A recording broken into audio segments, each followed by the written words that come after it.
Hello guys, कैसे हैं आप लोग। I am doctor Akshay this side. आज मैं आपसे बात करूंगा steps in root canal treatment. मतलब रूट कैनाल ट्रीटमेंट में क्या क्या स्टेप्स हमारे इंक्लूड होते हैं जब हम डेंटिस्ट के पास जाते हैं। तो सबसे पहले बात करेंगे आरसीटी करने की ज़रूरत क्यों होती है। दांत निकाला भी तो जा सकता है। नहीं, आज की डेट में 90% हम टूथ को सेव कर लेते हैं, दांत को निकालने की ज़रूरत नहीं पड़ती। अगर आप देखेंगे इस इमेज में, सबसे पहले हमारे पास यहाँ पर इन्फेक्टेड टूथ का इमेज आ रहा है, जिसमें कि आपको कैविटी एंड डीके दिख रहा है, डेंटिन भी दिख रहा है, इन्फेक्टेड पल्प दिख रहा है। दांत की 3 लेयर होती है, इनेमल, डेंटिन, पल्प। जैसे ही दांत में कीड़ा लगता है, वो धीरे धीरे करके पहली लेयर, दूसरी लेयर और तीसरी लेयर में घुस जाता है। तीसरी लेयर हमारी पल्प की लेयर होती है, जिसको हम blood supply and nerve supply of teeth भी कहते हैं। आप इसमें देखेंगे जब भी हमारी पल्प इन्फेक्टेड हो जाती है, उसके बाद नीचे एब्सेस फॉर्मेशन हो जाता है। एब्सेस फॉर्मेशन होने के बाद ही पेशेंट को पेन एंड स्वेलिंग की दिक्कत आती है। अगर पेशेंट को पेन एंड स्वेलिंग की दिक्कत आ रही है, उसे हम मेडिकेशन से थोड़ा डिले कर सकते हैं, बट ठीक कभी नहीं होगा। तो याद रखिए, कभी भी दांत में दर्द हो, डिले बिल्कुल नहीं करना, जितना जल्दी हो सके उस दांत का ट्रीटमेंट करवाना है। ये हमारा आरसीटी का पहला स्टेप होता है, जिसे हम एसएस ओपनिंग भी बोलते हैं। इसमें आप देखोगे तो ऊपर से हम एक ओपनिंग बनाते हैं, जो कि डेंटल ड्रिल के हेल्प से होती है।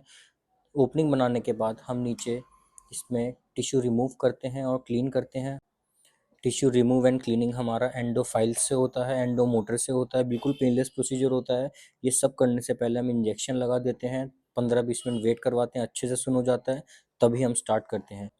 टिश्यू रिमूव एंड क्लीन करने के बाद हम इंट्रा कैनाल फिलिंग करते हैं, मतलब दांतों के जो रूट कैनाल्स होते हैं उसमें नीचे तक हम दवाई लगाकर फिलिंग करते हैं, जिसको हम जीपी पॉइंट्स कहते हैं।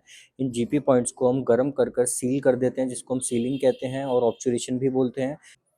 आरसीटी की लास्ट सीटिंग में हम ऊपर से फिलिंग कर देते हैं, परमानेंट फिलिंग कर देते हैं। इस परमानेंट फिलिंग करने के बाद 1 से 2 दिन वेट करते हैं।